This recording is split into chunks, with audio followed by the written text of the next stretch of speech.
আসসালামু আলাইকুম বন্ধুরা, কি অবস্থা? সবাই কেমন আছেন বন্ধুরা? আশা করি সবাই ভালো আছেন বন্ধুরা।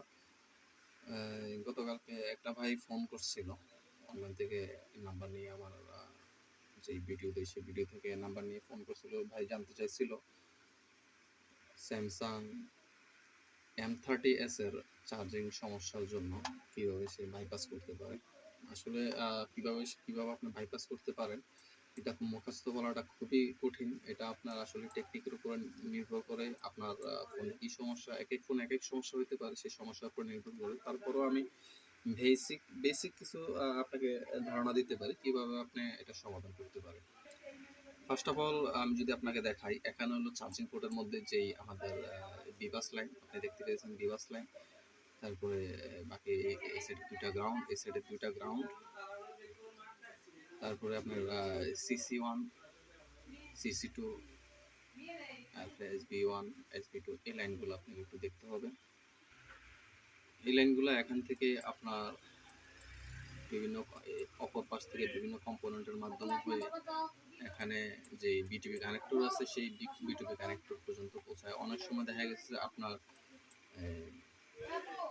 বিভাস লাইনটা এই পর্যন্ত আসে না, যার কারণে মেইন বোর্ডে যায় না। মেইন বোর্ডে না যাওয়ার কারণে চার্জিং পোর্টের সমস্যা থাকতে পারে।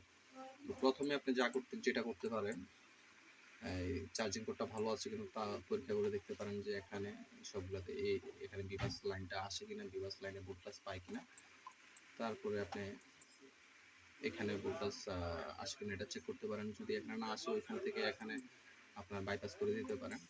অনেক সময় দেখা যাচ্ছে এখান পর্যন্ত আসে, বাট আপনার এই যে মেইন বোর্ডে এইখানে মেইন বোর্ডে আপনার বিটুবি কানেক্টরে এখানে ভোল্টেজ আসে না। সেক্ষেত্রে আপনি এখান থেকে একটা কেবল কানেকশন দিয়ে এই জায়গায় আপনি জাম্পারিং করে দিতে পারেন। সেক্ষেত্রে আপনার সমস্যাটার সমাধান হয়ে যাবে।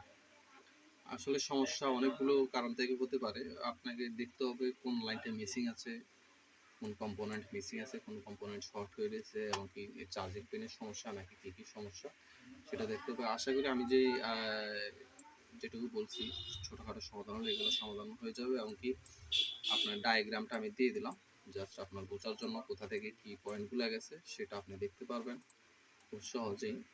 আপনি ভিডিওটা পোস্ট করে আপনি এটা ডায়াগ্রামটা মিলিয়ে দেখতে পারেন যে লাইনটা কোথা থেকে কোথায় গেছে। সেক্ষেত্রে আপনার জন্য হেল্পফুল হবে। ধন্যবাদ ভাই, ভালো থাকবেন। আসসালামু আলাইকুম রহমতুল্লাহি।